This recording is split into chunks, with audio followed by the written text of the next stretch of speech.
Hello and welcome back to Stories Across Borders. Here we discuss the tales told across a variety of different mediums. As per the usual, though, we have one rule.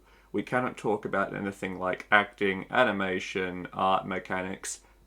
Any of that stuff is out unless it pertains directly to how the story is being told. We can only discuss things in terms of the writing. My name is Daniel Radford, author, amalgamation, and also your host. Today I'm joined once again by my regular guest, John Kernan, as we jump into another exciting new theme cycle. Yes, I too am also a chimera of many things, and as an American, I'm a mutt by default. I think you'll find that likely applies to a lot of places where colonialism was a thing. Whoa, colonialism. Never heard of What that. an uh, No. what an uh, what an amazing new thing that I'm only just now hearing about. Does that On have that, anything to do with back when we only had them 13 American states, the ones what fought the British? on that terrible, terrible note, uh, this Uh, time we are not doing historical fiction. We are actually taking a look at genre blending for a bit of a different theme for you. we all love us some genre blending here. We do, in fact, all love a good bit of genre blending. I think it's important to establish early on for this one, though, what exactly we mean when we talk about genre blending, because, like, technically speaking, almost all stories are this to some extent. It is hard to find a story that is all action, all romance, all horror, etc., with nothing else sprinkled in there. Yeah, we're going to be focusing more on things where like you can't avoid confronting the fact that it's a genre blend. Like something where the fact that it is blending genres is a core to what it is. Yeah, so, well, exactly. So, yeah, when we're talking about genre blending, it's stuff that refers to stories where there is no primary genre with a little stuff in there. It is multiple genres mixed together almost equally to the point that both are integral to the experience of the story. Which also pretty much sums up a definition of what genre blending is, which is combining multiple genres to create a different experience.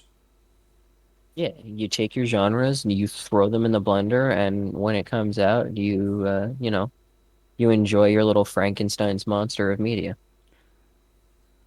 Yeah, I mean, I'm a big fan of when stories play with genres and mix and match them like that. Just not necessarily of every story that does it, but of the practice as a concept, because I think it creates a lot more interesting, like, again, not by default, but I think it tends to create more interesting stories or more unique stories or experiences. I think so too. Honestly, it's such a genre blending is such a varied not quite genre but tagline. I'm actually going to have a hard time picking favorites for the more specific episodes.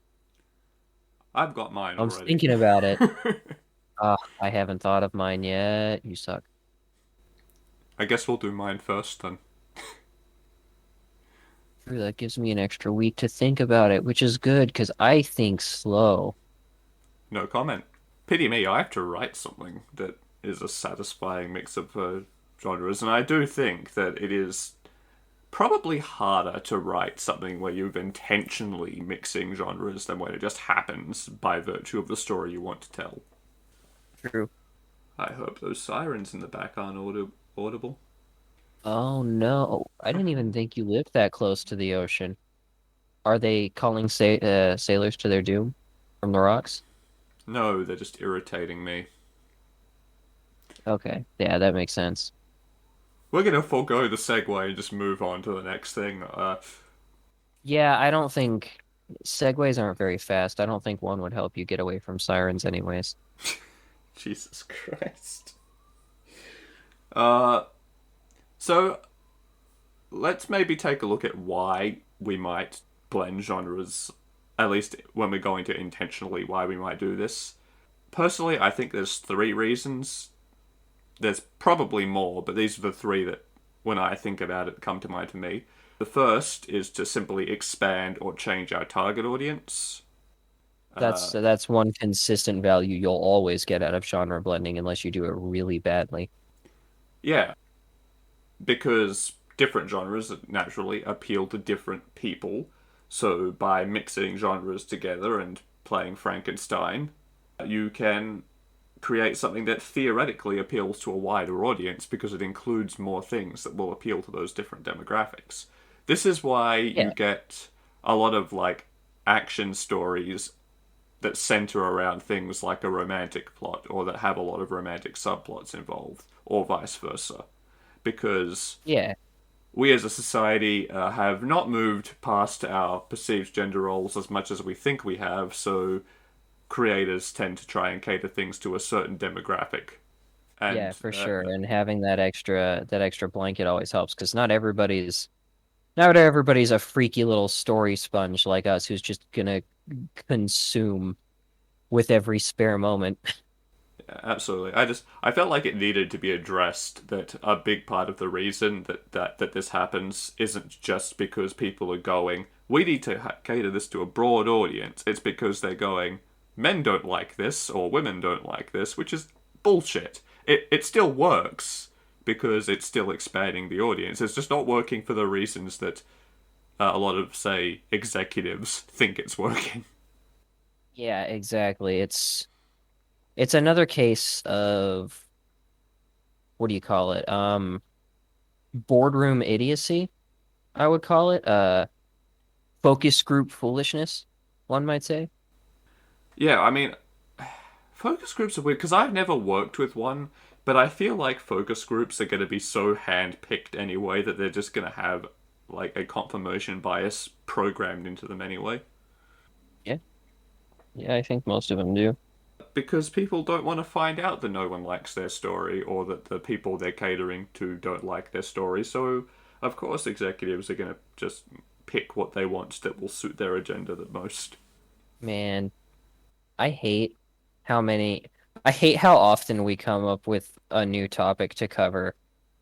And then I'll have a moment where I'm sitting there and I'll think of like one of two or three things we've already done episodes on that I just like so much and are so good that they apply to a bunch of different topics. Allow Like me to be.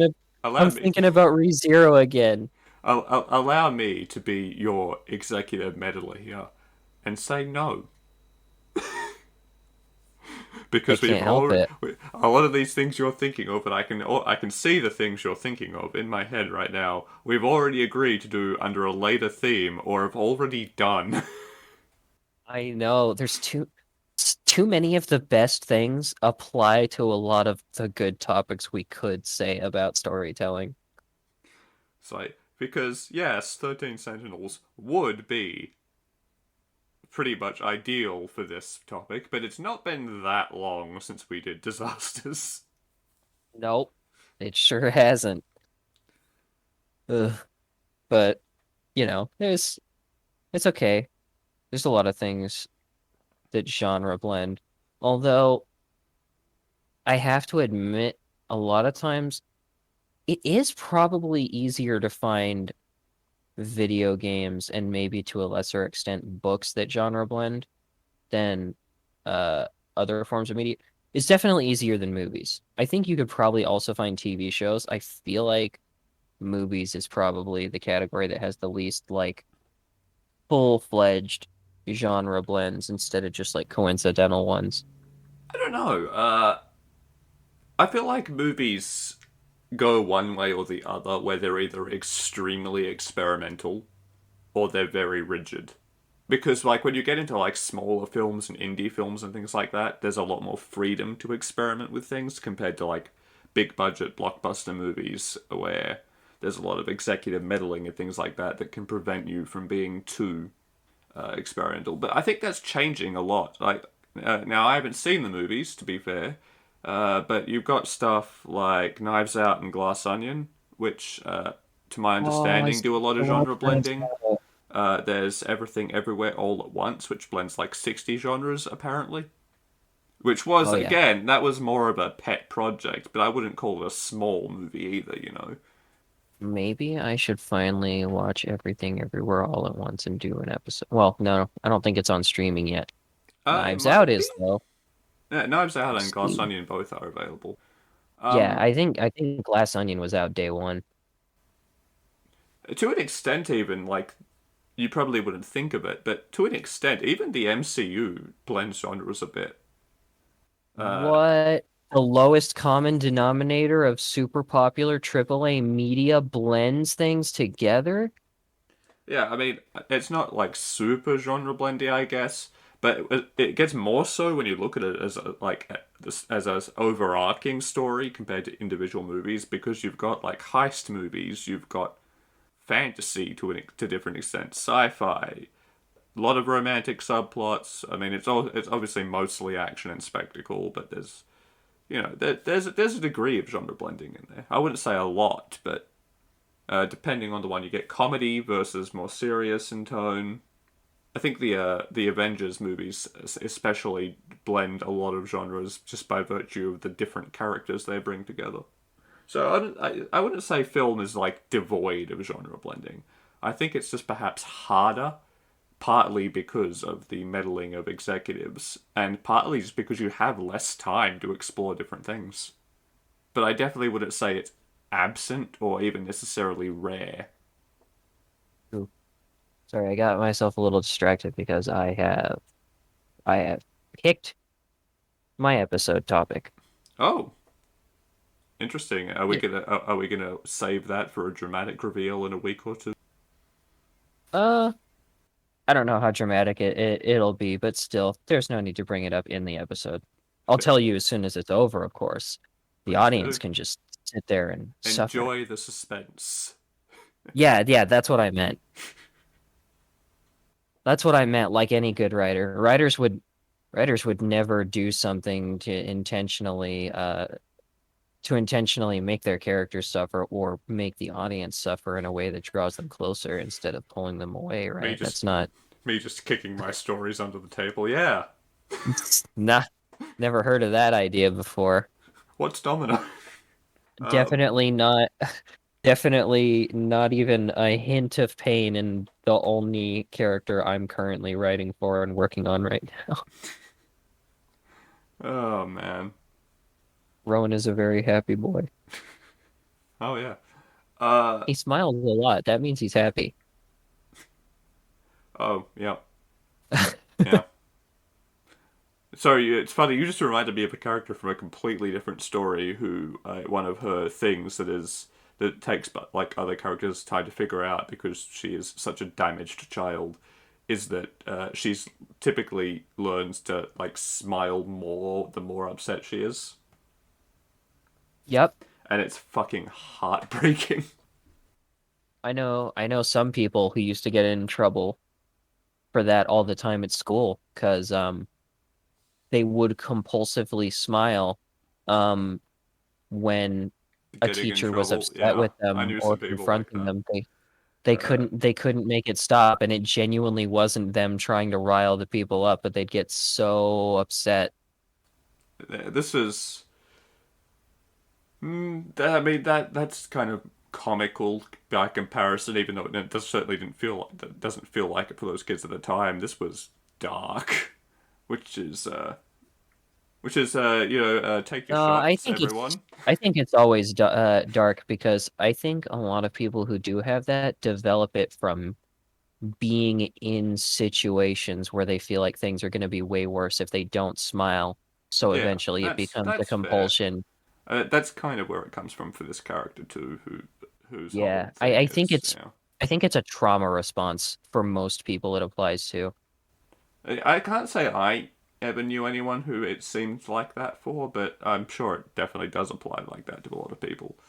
But yeah, I personally know at least one person who like it came as a result of very strict and pretty abusive parents. that's yeah, oof.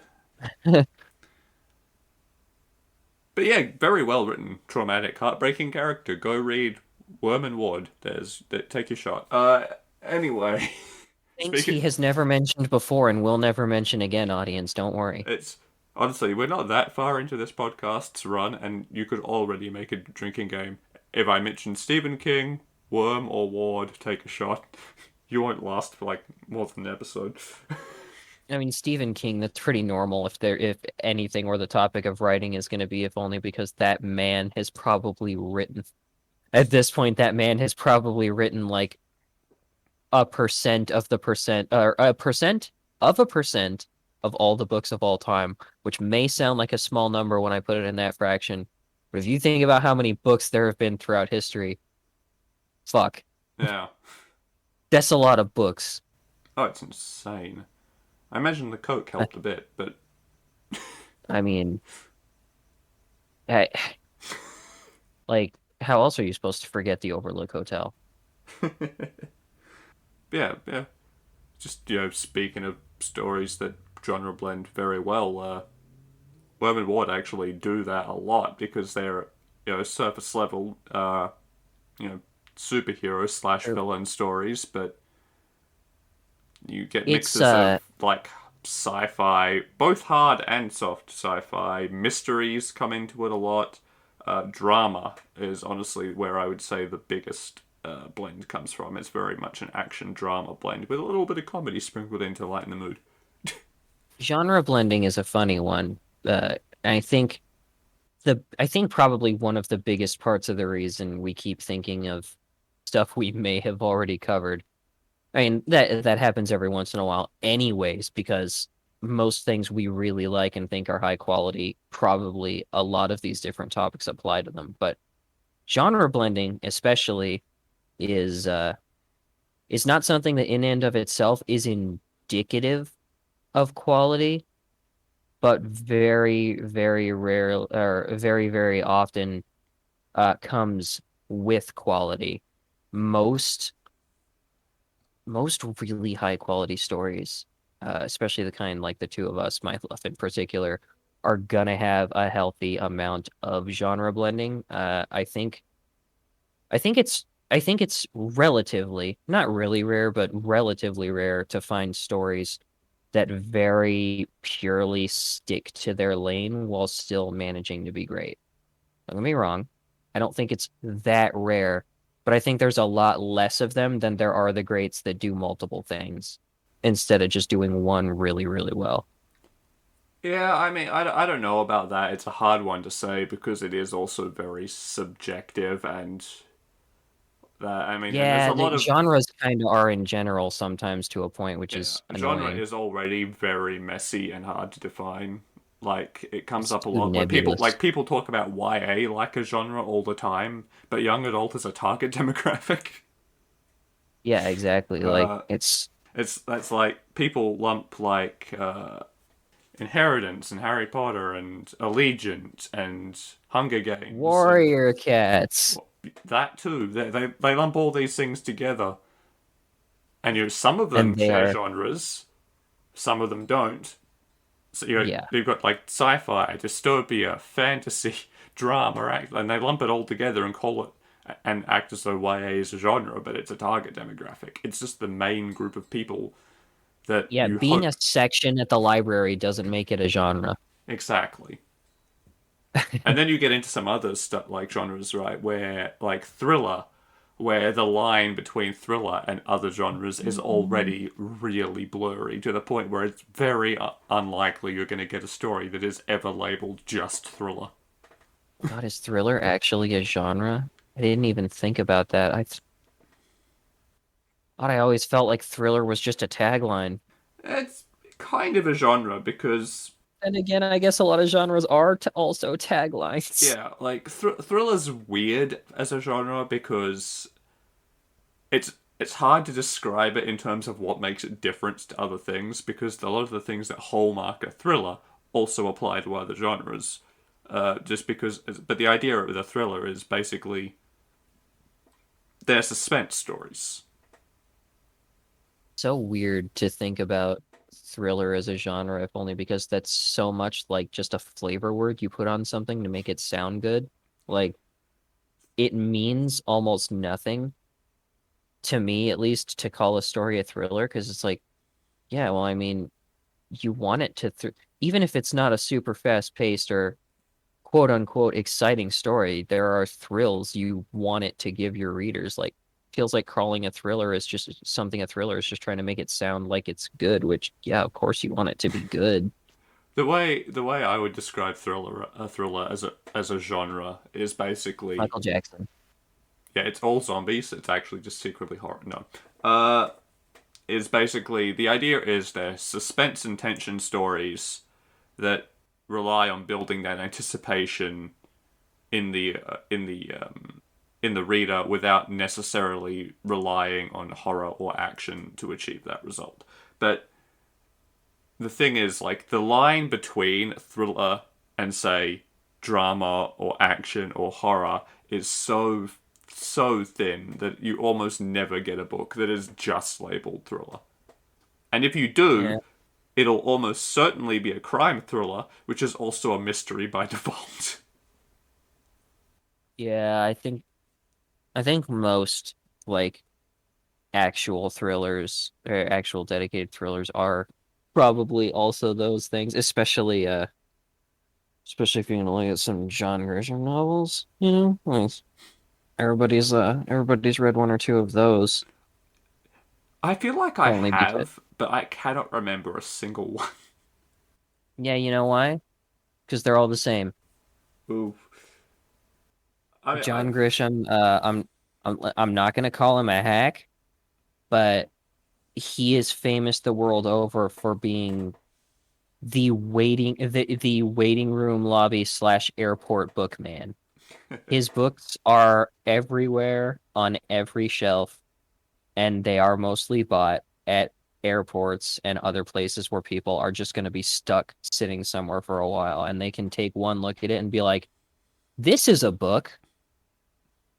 to be And fair, yeah, basically just has a sign next to it that says, "This book is not offensive." to be fair, right?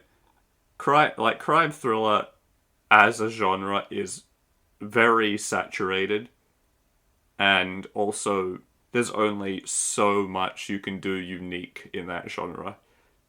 The Uh, genre is very conducive to short the term doesn't quite make sense anymore, but I feel like I want to call them penny novels. I don't even know what that word means. Like the term means You know, penny just novels. like really books that would be really, really cheap paperbacks, of which there Oh is yeah, yeah. countless numbers, so many that you could buy That them kind anywhere, and there's a it's certain kind of amount been of like replaced by the generic term things. airport novel. That's that's fair. Yeah, That is where most people get cheap novels now. but that's kind of highlights like even the concept of a crime thriller kind of highlights what we're talking about when we say that most stories will blend genres to some extent because every crime thriller is also a mystery. And Yep. more often than not, there's also some other drama, often romance involved. It's very hard to have crime without a mystery because if there's no mystery about the crime, then it's generally like just somebody got murdered.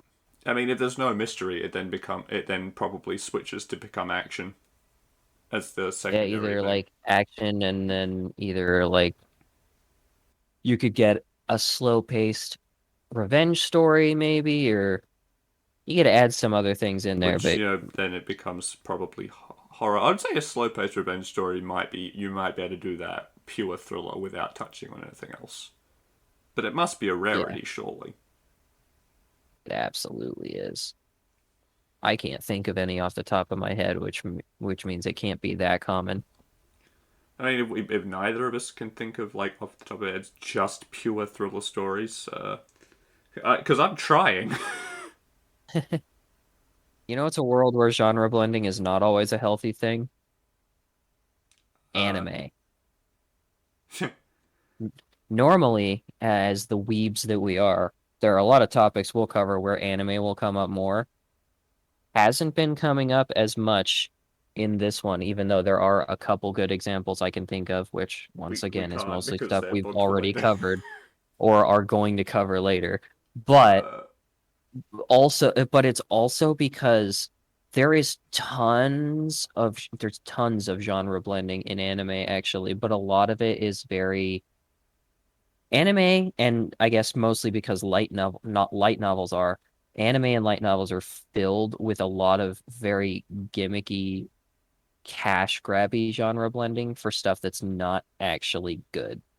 Not to say that there's not a lot of good genre blending in it. It's a very, very wide form of media at this point, but like you could look at so many light novels and anime that spun off from those light novels where it's just like, yeah, it's these three or four or even five things. And it's like, is it good? And like, yeah, of course it's good. Look at all these things it does. Yeah, I mean, it's a market that's very different from like Western fiction. It tends to be a lot more dramatic and over the top for one thing, which just lends itself to meaning there's a lot more mixing and matching and experimentation. But also just the way they handle genre and things is very different because they That's have true. genres, but they tend to focus more on target audience than they do on what the genre of the thing is. At least to my understanding. I'm not super knowledgeable Yeah. about like the market side of things over there. I just enjoy the content.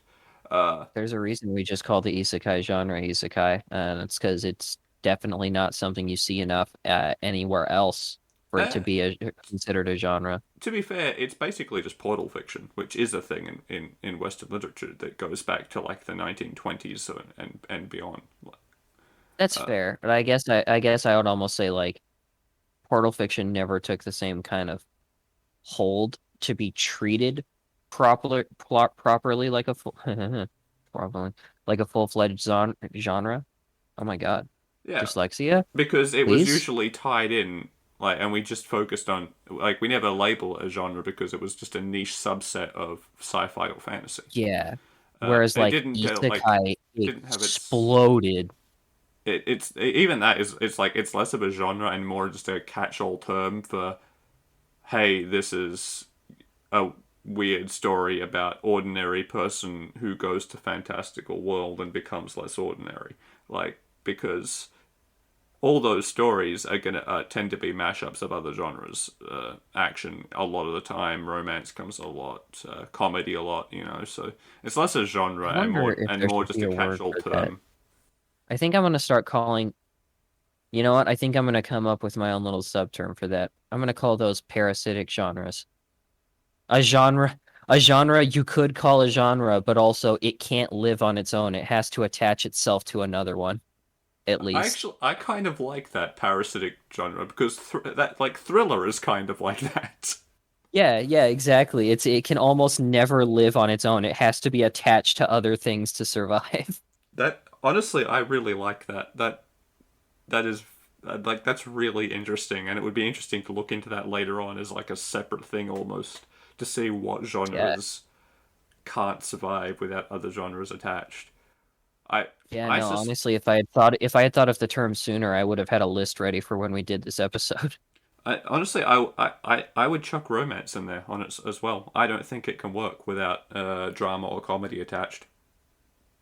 Yeah, I mean, if you just look at how much bigger rom-com is than like any pure romance story, like I'm sure they exist.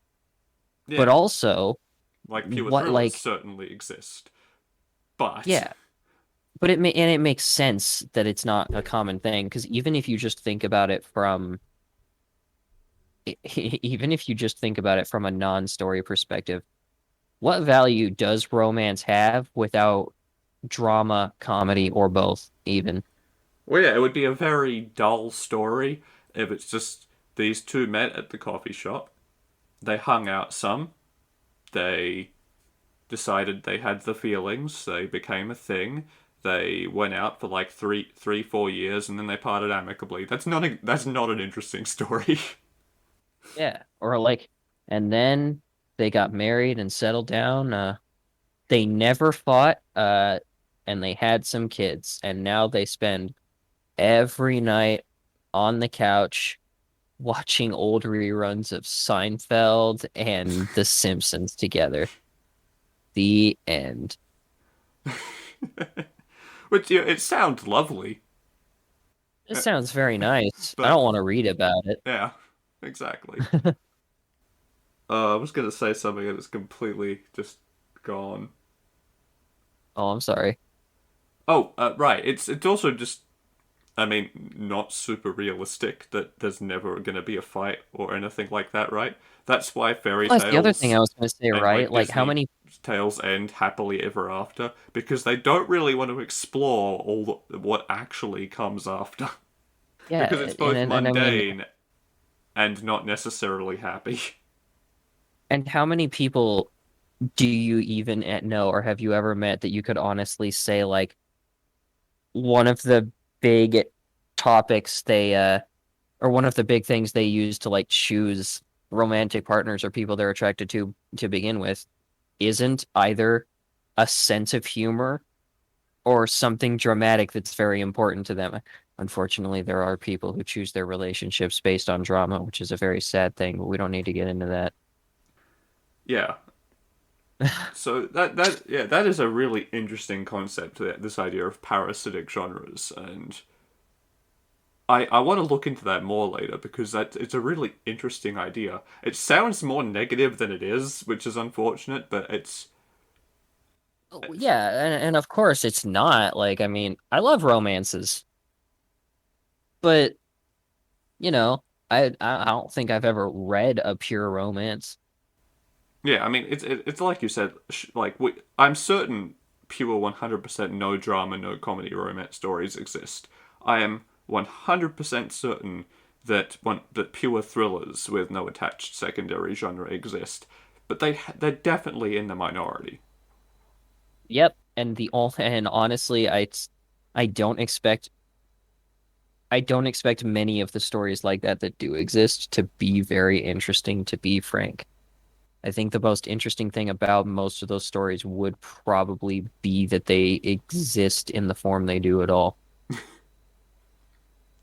Yeah, fair. It's Okay. like it's like somebody scraped off a tumor and like it became its own person. Like, how are you alive? What an analogy. Uh, on that note, I suppose we'll maybe that was one hell of a tangent we just went on. It went on for like 20 odd minutes, but it I was love I tangents. mean, that's what we do here, and it was interesting. But if we were to get back to the sort of base thing we started on at the beginning of that tangent, the idea of why do we blend genres to begin with? I said earlier that there was I felt three major reasons that we've touched upon one so far. The next one I think is actually probably the most like the target audience thing, right? That almost feels like it's more the domain of publishers and producers. I Of feel course. like I feel like the next ones are more writer specific reasons. The major one being to just change the experience of our audience when they interact with our story. True. Because a story that is a mix of two genres is just by default going to hit differently than something that is just one or the other. I think probably one of the best known, most common examples of this is dramedies, because they have a very distinct vibe compared to pure comedy or pure drama, right? True. That almost like makes them feel more real and relatable and poignant as a result. Because it's very rare for anyone's real life story to be just drama or just comedy. Yeah, there's lots of genre blending in real life. Weird that almost like stories are just very distilled compared to reality in a lot of ways. Um, yes, even your crazy, fantastical, epic saga person listening to this, it's still more distilled than reality. But Game yeah, of Thrones, yeah. distilled reality. That's its genre. I mean, its genre is technically fantasy, I believe, really, but Distilled fantastical reality. I mean, it is. It doesn't matter how much magic you throw or like advanced technology you throw into a story, it is by default less complex than reality. Characters are always, no matter how complicated and real and tangible they feel, less complicated than real people because you can only contain so much information in a book. That's true. Books do have finite size, and readers have finite attention spans. That too.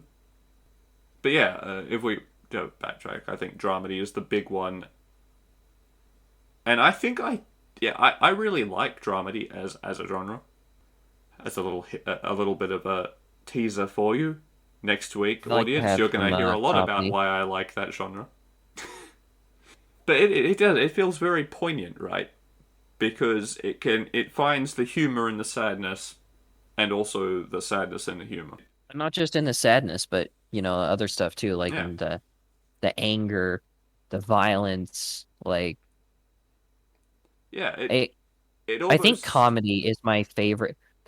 Comedy is a funny one because comedy is not a parasitic genre. I think comedy can much more consistently survive on its own than a lot of the other things that are blended with others as often as it is. but But it's very comedy is also extremely blendable. It's an aspect of life that I'm ready to have in almost anything. Something doesn't have to have comedy to be good, but I think almost anything that's good can have some comedy in it and have that be a positive trait. yeah. I mean, comedy is weird, definitely. In that there is no genre that it doesn't blend with. Definitely, some come easier, like action and drama. Definitely blend easier with comedy than say horror. But horror comedies exist. Yeah.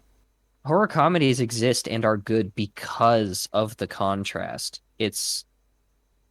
I think I almost want to call it like the inverse of the uncanny valley, but when it comes but I'm not going to call it that because the canny valley sounds really boring. it's. I think the reason it works so well is that comedy, by default, being generally fairly lighthearted, or even dark comedy being mirthful in its own weird way, means that it allows you to it adds that ray of hope or life or happiness to an otherwise bleak or dark story, and that's why it works. I mean, we've talked about a lot why hope is so important to even the darkest of stories. Me some drama comedy. And it is interesting, right, that we talk about stuff like horror comedy because I feel like horror, maybe secondary to comedy, is actually a genre that does a lot of blending, right? That's true. Yeah, horror is another one that it absolutely can exist by itself.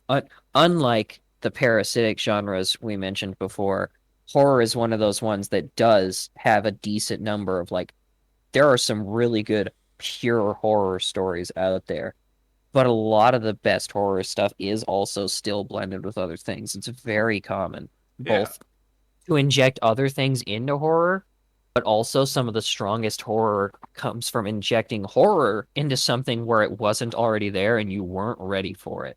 very true. I mean, we've touched on before. I mean, not I don't know if I said it with you because I didn't do the horror cycle with you, but we've touched on it on the podcast before that supernatural horror is by default always fantasy. Yep. So just And even stuff that otherwise isn't horror always has room to bring in some body horror too. oh yeah, space horror typically tends to incorporate sci-fi. It doesn't have to, but it often does. God, I'm so excited to play more of the Dead Space remake.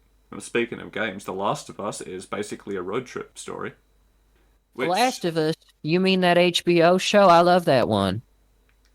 I mean both the game and the show. Yeah. Um, I know that No, I road know. I trip just I isn't think it's really funny a because I genre. wonder how many people Like, won't have played the game. yeah, I mean, I'm so happy that that show exists and is good because The Last of Me Us's too. story is just so incredible, and I love it so much that just the show existing and being good brings me joy even before I factor in watching it because it means other people are finally experiencing the story who otherwise wouldn't. True, and that it's a bit of vindication in feeling too, not just because there's not that many good video game adaptations, but Naughty Dog games, especially for a long time, have been so cinematic and like character driven and just ready to be things on a big screen or even just a smaller screen, but like they've been things people have talked about wanting adaptations of for so long, and it somehow kept avoiding happening while other things that are way less suitable to adaptations kept getting bad adaptations. Yeah, it's That it's really nice that we finally got one and they didn't screw it up. very true. Like this would have been a similar feeling if it had happened with like un if Uncharted was good. Fuck, I made myself sad. But oh, oh no, I forgot the Uncharted movie already happened and it's bad. But whatever, at least we have this now. And Um, Uncharted was never written quite as was never written quite as strongly as The Last of Us anyways, so it's fine. I mean, it helps, right, that the Last of Us TV show has a lot of involvement from the writer of the game as well. Yeah, Neil Neil Druckmann, Druckmann. yeah, is one of the writers on the show, and the show is being made by people who love the game.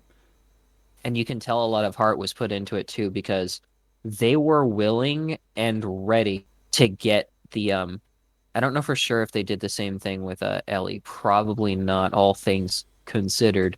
But at the very least, what is it? No, I'm getting my names mixed up. The Troy character is Baker? Troy Baker is the actor who voiced Joel. Yes, Yes.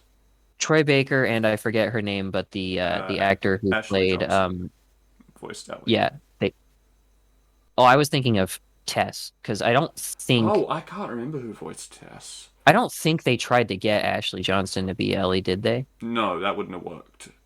But they they would have been willing to to get Troy Baker and the actor who played Tess on, but they both specifically stayed away as much as they loved the characters because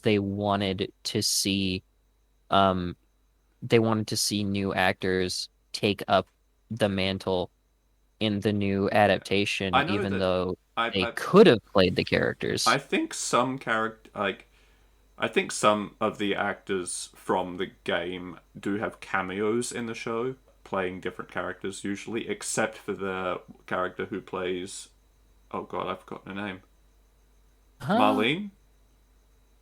Well, Yeah, that's yeah, the same that's funny. actress. That's the one that happened. Marlene just is the same actor, Yeah, and I love that. That's great, and I think it shows a good bit of dedication to like it's always a good sign when you try to do that because there are a lot of adaptations you could look at, especially in the modern day, because so many characters now are just directly facially and sometimes entirely bodily modeled after their actor. yeah. I mean, That like there are some. it only feels more and more weird if you're going to adapt something and just grab a completely different actor when you could look at the one who was in the game and be like, they already did it. They can do it just fine. Yeah, but that is pushing it for obeying our rules. So Yes, fair. uh, Sorry. that's fine. I mean, it's a good show. People should watch it. And it is a good show and also game that blends genres a lot. Lot of yes, The Last of Us has a lot of genres. Yeah, I mentioned it being a road trip movie, but that's not really a genre as much as it's just like a umbrella term that tends to have a lot of common things in it. It's a story about going from point A to point B. But things it is, if we're going to look at actual sort of genres, horror, action, and drama. With a, healthy sprinkling of comedy for levity, but I wouldn't say it's part of the comedy genre. It's just got some funny bits in it. And I think a lot of people, when they go into The Last of Us, tend to be surprised because it gets marketed as being primarily horror, but I think the main genre is actually drama, and action and horror are just blended into that, but they're not where the heart of the story comes from. I think there's more horror in The Last of Us 2, where you could call it an actual a more significant genre chunk of the story, but that's only because The Last of Us 2 brings in a lot more. human horror. Whereas in the first one, most of the horror comes from the monsters. There are some bad moments and there are some bad people you deal with, but there's only like three particular instances of horror in the Last of Us one where I would say that that is human horror, and one of them is like right all actually no, two of them are both quite close to the end. Yeah, very But true. but yeah, I mean, as we said earlier, some of the a lot of the best stories have a significant amount of genre blending. It doesn't have to be there, but it's kind of hard to escape when you're looking at the greats. Yeah, I mean, it's such a tricky thing because like you don't want to say genre blending is a sign that something will be good because if you do it No. badly, it's going to suck. Yeah, and it's easier to do it badly than looking at all the good examples we've listed would lead you to believe. And by the same token, I don't want to say that it's a sign of the inverse, or rather that the No. opposite is true, I should say. Might make a bit more sense there. Genre just Because, like or genre blending just like genre itself is not indicative of quality. yeah, some of the best stories written stick very strongly to their lane and others don't. It's less that it's a sign of quality, but it's definitely a sign that the experience is going to be different than if it was just purely one genre or the other. Which is, again, the whole crux of this point is that by blending genres, you can create a completely different experience for your audience than if you stuck to just one or the other. I did that. I Yeah. I blended elements of drama with horror and different subtypes of drama together when I wrote my book. And I'm doing the same for its spin off because I find those stories interesting and I think that they best communicate the messages and themes that I want to get across. And we all know how much I love themes. Theming. That's that's another one that could be a bingo card audience, and like honestly, it would be even if if you could read our DMs, it would be even more of a drinking You game would than it die. could be from the show. There there are plenty of times where whatever we're talking about discusses or devolves so heavily into discussion of how good something does at theming that whichever one of us realizes we're doing it first will just stop and send a message that is just the word theming. Spaced out into individual letters, yeah. Yeah, theming. Yeah, I feel like a lot of people, right? They would do this job and then they would stop. But this is just at least like not necessarily with other guests, but at least when it comes to John, like 90% of what we talk about is just the same stuff we're talking about on the podcast.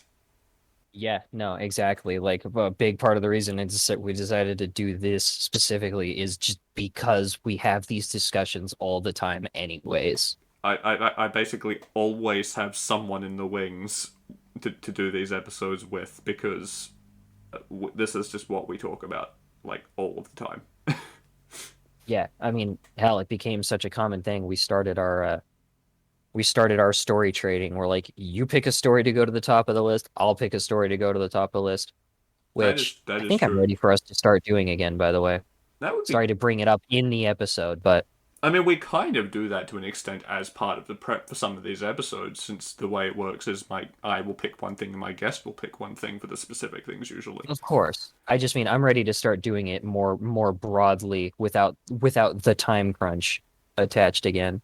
Yeah, I mean, why not? And just as a thing for you audiences, if you're interested in looking into more stories, more TV, more book, whatever, and you don't know where to start, doing a trade with a friend or family member that you think has good taste is actually a really good way to broaden your horizons and experience a lot of interesting stories that you necessarily wouldn't.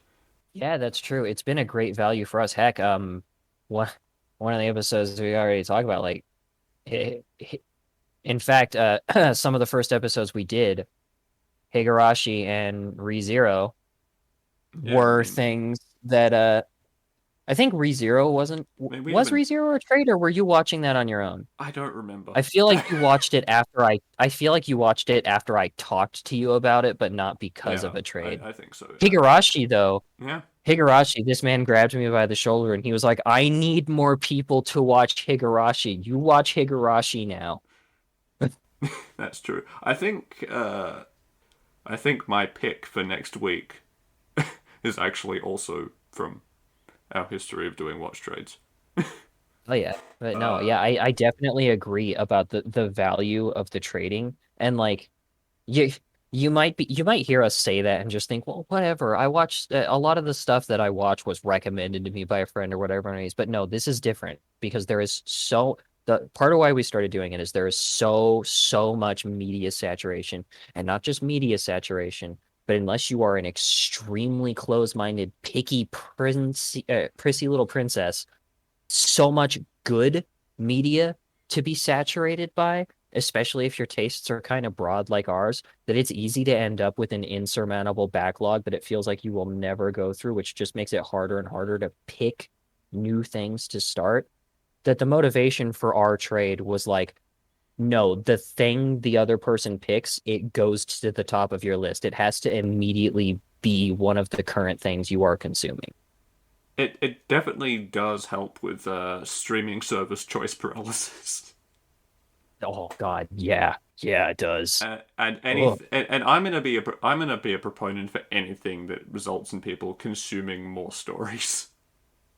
I don't yes, care what I kind like of stories, stories. what genre they're in, or genres, haha, or mediums, or what. I don't care how much you pay for it, unless someone is listening that thinks I should care about that. uh, I don't care about Yes, any. Mr. Waiter, please feed me more stories. Bring them to me. Put them Yeah, on my plate. No, I don't care that my plate's not empty yet. Bring me more. telling stories is what makes people people. We need to consume more stories. Yep. Yep. Stories doesn't matter what form. Stories will are my favorite aspect of life and humanity. They are the thing I spend most of my time thinking about or doing. Damn straight. And I mean, at the end of the day, that's why we're here. Exactly. And yes, and speaking of writing, that will bring us back around to the sort of last reason, at least in my mind, for why we do blend genres. And to be blunt, I do think it is honestly kind of the most boring reason. Target audience stuff is interesting just from a slightly meta perspective of, how do marketers, publishers, etc. think, why do we target certain audiences to certain places, all that stuff. And the alteration of the experience is interesting from a story and narrative perspective because it changes the story, which is, you know, interesting in that as of itself. The last one is purely mechanical, and that is just to aid the plot. Yeah. Uh, because a lot of the time you'll get like a fantasy or a sci-fi story and it will build its story around like searching for a MacGuffin and becoming an adventure story as a result, or solving some sort of mystery, because that creates scenario these things create scenarios in which like magic or advanced technology or whatever can't instantly solve the plot. We touched on that a bit with our on our magic cycle, because you need to have a reason why the wizard can't just wave his wand and the story's over. And creating a problem that can't be solved by magic or by your advanced alien technology or whatever fixes that problem, and quite often implementing that thing into the story, you require genre blending to facilitate it, even if blending of genres isn't what you're aiming for, it's just a byproduct of solving that problem. Yeah, and it never feels as good when that kind of stuff is what do you call it? Not an ass pull, but contrived. Unfortunately, there is not an insignificant amount of genre blending that is contrived. I mean, I wouldn't say it doesn't feel as good, because if it's done well, it's not a problem. Yeah. I would argue it certainly feels a lot better than a narrative ass pull of, and we magic the problem away. Or a plot hole that's left there because you can magic the problem away. Just like how the wizards in Harry Potter magic away their bathroom trips. God, I hate that so much. Yeah, me too. I hate that it makes sense. I hate that someone thought of it. I hate that someone made it canon. I It's hate all all of it. awful. It's so awful. But like that, I mean, that book series is an example of doing this using different genres to aid the plot. They're all coming of it's a coming of age story for one thing on top of everything else, but also most of the individual books are based around a mystery. That way, the problem can't be solved by waving a wand, True. and there's actually a story to be had. Certainly not the only stories who do things like that, of course. A story I love, a sort of eco thriller sci-fi story called The Swarm by Frank Schatzing, blends a lot of genres in. We get a lot of humanizing moments because what makes something sentient is a very important to the story. So we have a lot of moments where like drama and romance tie in because humanity being human is very important to the story as it creates a contrast to the non-human element. There's the mystery element of trying to figure out why all these horrible climate catastrophes are happening around the world. Or not necessarily climate, eco catastrophes relating to the sea specifically. Yeah. Why do you think everybody loves Rescue Rangers? That was a pull I wasn't expecting. Gotta protect the environment. Captain Planet. Very good book, very long, thick, heavy book, but definitely do recommend it. I need to try more of his other stories. Yes, do I. We bring it up a lot, but the Lord of the Rings, it's not just a fantasy story because fantasy is vague as hell, I suppose. Anyway, but it is also an adventure story. It's a road trip story basically because the so much of the story is just taking item A from point A to point B and experiencing the world in between, and that is necessary. True. Yeah, it's anything with as much world building as Lord of the Rings is pretty much unavoidable to have a lot of genre blending, if only because they are doing more things to make a living, breathing, believable world, which is going to inherently include that variety that is going to still be shaped by the story around it. But I mean, if you want to have a story like Lord of the Rings, means you're going to have, and this isn't a genre, but of course we already talked before about this, the power of friendship is in there. I mean, they're literally called the Fellowship of the Ring, not for nothing.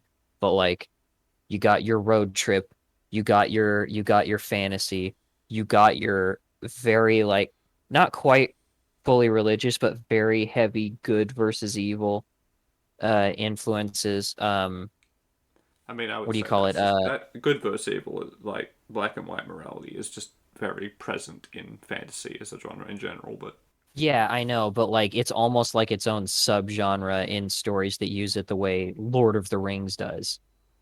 So Lord of the Rings literally has like the royal we of evil and the royal we of good in it. But yeah, I that mean, might have been a weird way to phrase it, but it's the best way yeah, I no, could I think get what of. you mean. I mean, I would argue that again, that's just something very inherent to the genre, but it's also very inherent to the genre because Lord of the Rings basically kickstarted the genre. That's why stuff like Game of Thrones, that has very grey, complicated morality, is subversive and different.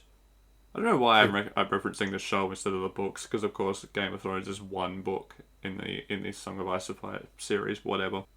But Yeah, but I mean, but before I get distracted any further, it's going to include all those things in it inherently, because like we mentioned earlier, genres are also a part of real life. kind of. But I think this entire reason for doing genre blending right is I think why we get the situation with parasitic genres, which is part of why I thought it was so interesting you brought that up earlier. Because with those genres, the melding of something else into it is why those stories function and become interesting. Yeah, absolutely. And I didn't have a word for it, but I was planning to bring it up anyway, so to an extent. So when you delved so deep into it and gave it a term, I was like, huh. Well, what do you know? That's just the thing. That's the thing with writing, right? Not everything had like a lot of authors would like you to believe there's like a deep reasoning behind a lot of the things we do, but quite often the decisions we make are for a very mundane mechanical reason, and it's to make the story work. You know, sometimes a character dies because the story doesn't work if they're still alive. Sometimes certain events happen because they have to for the story to happen. Sometimes a story doesn't work unless you blend in another genre. Yep, it's true. It's definitely the least interesting and most mundane reason to do it, but that doesn't necessarily mean it's a bad or negative thing. It's just No.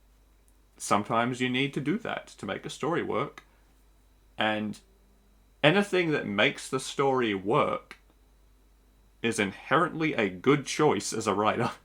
Even if the story itself ends up being bad, by doing something that makes it work, you're making a good decision. True. Yeah, it's just it's unavoidable. So like the mission the mission statement of your story is almost always going to go beyond your genre. It can be it can be easy for us to forget sometimes because genres are so much more prevalent, not just in the discussion now, but in the motivation behind stories, that genres are always actually secondary to the goals of a story. Sometimes there are authors and people who will create something of a specific genre because entirely because from the ground up they wanted to make something that genre. But But even then, right? Like, stories that are going for that are rarely the best ones. Not that that's not a good thing, but it's even then, right? If we didn't have a word for that genre and a category, the writer would still want to write that story. yeah, exactly. The story is the story. The genre, the descriptor of a genre is really just there to help inform people at a glance before getting into something a little bit more to help them have a better idea of when they're going to want to read it, why they want to read it, if they should read it for some people. But like the story is the story. You don't make your decisions in the story based on the genre. Like you don't want, even in horror, a lot of times you don't want to start something and then, for instance, make a decision later. You're like, oh, well, will this be a good horror thing? You could say it comes close because you're still going to be looking at things and thinking, is this scary? Will this make people jump? Will this make somebody's heart race? But the story dictates the genre. The genre never dictates the story in a good story. Yeah, you hit the nail on the head. This is this is why we had what we had at the very beginning, where we said technically almost all stories are going to blend genres to some extent. Because from the perspective of the writer, 9 times out of 10, the focus isn't on, I want to write a horror story or a fantasy story or a sci fi story. It's, I want to write a story that has this in it, that is about this. I want to tell this story. And there may be the story you want to tell has sci fi things in it. But it's Hell, it very, may it's, even be explicitly focused mostly on sci-fi things, but the author wasn't thinking, I'm gonna do a sci-fi. yeah, probably not. I'm sure. I'm sure Probably. there. I'm sure there are plenty of writers out there who have started from there. But I would argue, even then, it still comes down to I want to tell this kind of story, not I want to tell this genre story. And that, Yes, exactly. and I think that's part of what makes genre blending as a concept so interesting, is because it becomes more about telling the kind of story that you want to tell than it does becomes this is the audience I'm marketing to. Yeah. And I think maybe that's why you feel that uh, such a great, like such a huge number of great stories blend genres is because the story was coming first without question. Yeah, it's unavoidable and not necessarily a bad thing. All right, and on that note, we are actually going to wrap this one up here because we have certainly reached our time quota more or less. So thank you for listening in. This is a topic I was really interested to dive into, and we got into a lot of the nitty gritty on it toward the end that I really did want to explore. And it's going to be interesting seeing what we end up with over these next 2 weeks. Until then, well, next 3 weeks, I have no idea what I'm going to write for the last one. You can, as always, find more of my work right here on radfordwrites.com, assuming, of course, that you are not listening to this podcast on Google Podcast or Spotify or something. You can also find me on Twitter at DanielWright7, where I do the tweeting thing. Sometimes very You do poorly. like birds. I do like birds, that's true. And of course, you will see plenty more of Jean around because he's already booked in to co-host a great many more of these cycles and frequently collaborates with me on other projects that require a voice. I like this show. I'm glad to hear that. And hopefully everyone else likes it also. Adios.